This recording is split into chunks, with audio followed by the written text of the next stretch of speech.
Mikhail, right? Yeah, Mikhail. Mikhail. All right. Yeah. All right. I'll So, principal consultant, Mikhail Consulting Group. Okay, perfect. Yeah. All right. So 3, 2, 1. Let's go. Hit me with them. Yeah, I guess it started recording. Let's do a live. Are you okay with a live? Yeah, I'm fine. Okay, I'll start the live. Because I have a huge pipeline. And yeah, if we publish instantly, I guess it'll be way better.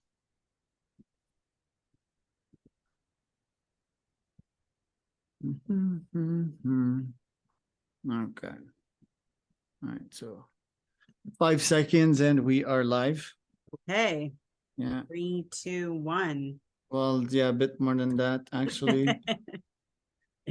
No worries.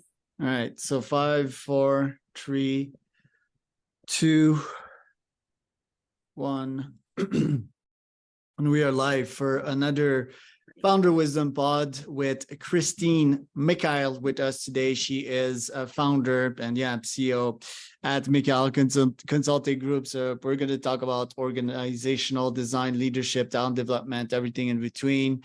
Christine is quite interesting there. This podcast brought to you by podfire.com. If you want to start scale, be invited to podcasts like this one, find sponsors even. Podcasts are pretty cool. Podfire.com for that. Christine, can you tell me a bit more about yourself and about Mikhail Consulting Group? Sure. So Mikhail Consulting Group is over 3 years old. We launched in 2020, and we do a lot of organizational design consulting. Our practice has been really booming in the last year from just a change management perspective, because a lot of organizations are completely restructuring themselves, and they are organizing themselves from a regionally structured program to a globally structured. So instead of being all reporting into the US, they're reporting kind of into London, and it's kind of a little bit more of a global economic situation.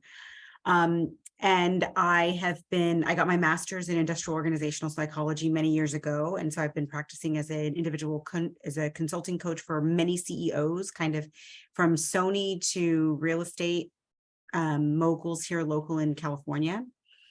And I do a lot of my own kind of change courses. I kind of walk all participants from individual contributors to leaders through a 6-week change course. And yeah, that's kind of what Mikhail Consulting Group does.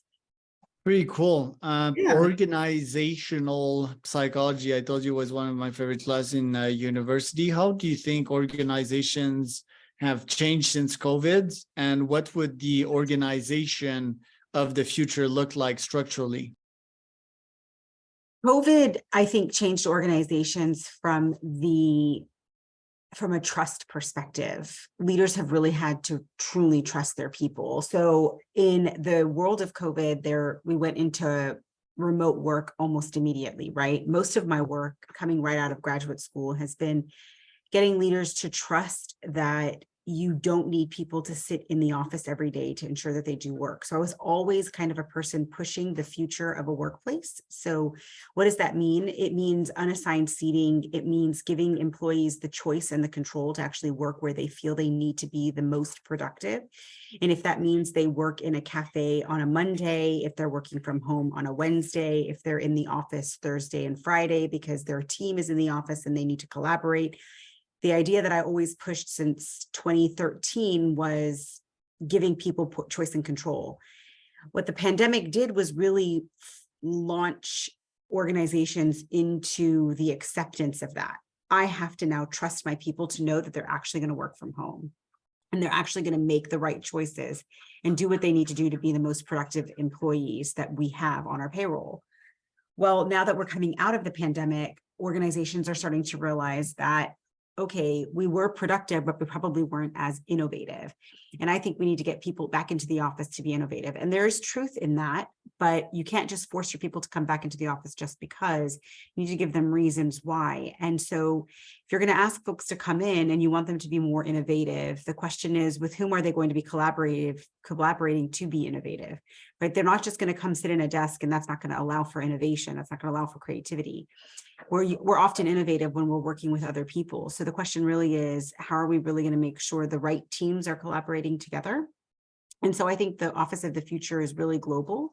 I think people are going to be able to work from anywhere, but they are going to need to make those connections more calculated. When am I going to come into the office, and when is that going to be really ideal for me to be the most creative, the most innovative, and to provide my organization with the ability to be ahead of the market and not catching up with the market. All right, I have a deep question. I'm going to try to give you as much context as possible. The question is, are humans meant to work?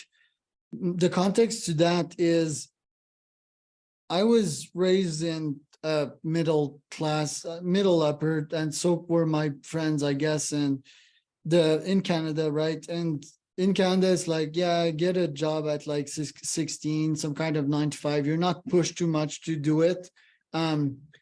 My dad, he's an entrepreneur, so he did teach about money and opening a bank account and so forth. But to me, video games were way more interesting, and then it was partying, and it never felt natural to work. And for me at this young age, I really think I had to shape my brain into it. And a bit more context on that a bit later. But my mental model was, how can I save as much energy as possible while getting paid per hour, right? And that will be a further question, the hourly model, the 9 to 5 model.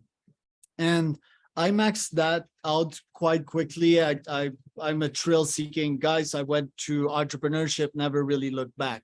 I do think that, yeah, that is more aligned with some human nature. But let's start with that big question. Are humans meant to work? I think we're meant to do fulfilling things. Does that mean we're meant to work? It depends. Sometimes people do what's fulfilling and they get paid to do what's fulfilling. I think when you look at some of the greats, right? Albert Einstein, Elon Musk, Jeff Bezos, I think they're doing work that allows them to be fulfilled in other parts of their life. So let's take Jeff Bezos for a moment. Jeff Bezos' whole goal his entire life was to go to the moon, go to space, do something, get to Mars. So he created this entire company that's going to help him get there. Amazon was only a means to an end. So I think he needed to work to fulfill himself, but I don't think people need to work to be fulfilled. Does that make sense? It does. And then I have a bunch of like other deep questions on that. So do you think capitalism can scale under the current model? And if not, what would be the evolution of capitalism for bigger and better scale? Can capitalism scale on the current market? I think it can outside of the US. I think in the US, capitalism is a little bit dark. We're working in a very dark capitalistic society. But when I look at other capitalistic societies, like countries like Australia, countries like Canada, New Zealand, I think these are companies that actually can scale capitalism for the betterment of society, for the growth of everyone, not just the select few. I think the difference in America is capitalism, although I'm not opposed to working hard and doing what you need to. I'm not saying Jeff Bezos should share his wealth. I actually don't subscribe to that, but I do believe that we are allowing these moguls the ability to monopolize the market, and that hinders capitalism in America, where I don't think that we do that in other countries. And so I think capitalism needs to kind of be turned on its head, or you will see a mass exodus of entrepreneurs from the US. Yeah, I think also from a resource perspective, not even talking about the green stuff and the classic quote unquote environment stuff. I think when you just take resources for your current environment, you will stop scale at some point, but it's because it's all about destruction and consumption, and you don't replenish it. And by definition, you will stop exploitation of the land, let's call it that way. Although that might be somewhat woo-woo applied to the computer science land of things where we're seeing hypergrowth nowadays. Yeah, I think we need to add that more social aspect to it and less like fast growth. The thing is, we look at these folks and they're like, oh yeah, he's number one, so let me try to emulate that. First, that is quite hard. Exactly. Second, you cannot compare yourself. It's like probabilistically impossible to do all the same moves in the same environment that already changed like a second ago. I mean, I admired these guys still because they did something that was really, really, really hard. And I won't even say the word lucky, but okay, thanks for that one. Let me ask the next one, which is also somewhat challenging. Well, it's a bit less challenging to me, but do you think the 9-to-5 model or salary model or hourly rates model, do you think that can scale? I think it should be flipped. I don't know that. I don't know what you mean by scale. Like, I understand the term, but I think like true time, can it grow like a seed into a tree, aka can it flourish, can it grow? the 9-to-5, I don't think it can. I think the 9-to-5 should be flipped on its head because I don't think we work in a 9-to-5 world anymore. When we work in a world that is quickly becoming AI dependent, I'll call it that, or at least AI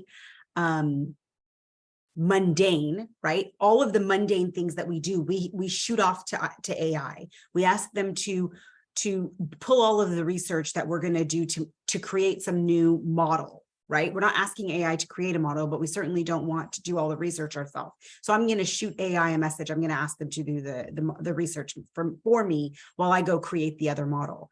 But I don't need to sit down from 9 to 5 to do that. I can be very creative from 7 a.m. to 9 a.m. Take a second to do kind of the responses, be a little bit more communicative, a little bit more social in the middle of my workday. And then I can be a little bit more creative at the end of my workday. I think creativity is what is going to drive humans, is what is going to allow human scale. Mundane is going to be what we give to AI. Innovation and creativity is what's going to scale humans value. And that is not a 9 to 5. That is not a 9 to 5. We can't ask people to only be intelligent from 9 a.m. to 5 p.m. It doesn't make sense. What percentage of humans in an organization have a growth mindset versus a fixed mindset? Oh, I'm going to be really controversial and tell you 10%. I think 10% have a growth mindset, 90% have a fixed mindset. That is the God's. And that's exactly my stats. I wrote them today in my newsletter. I think that's accurate. How do you think that can, I'm not going to use the word, the scale again, but because, my thesis is that the 10% will use AI. Yeah. But the 90%, do you think they'll adapt? Do you think a good percentage of them will make the jump to growth mindset, or are they waiting for the government to take care of them?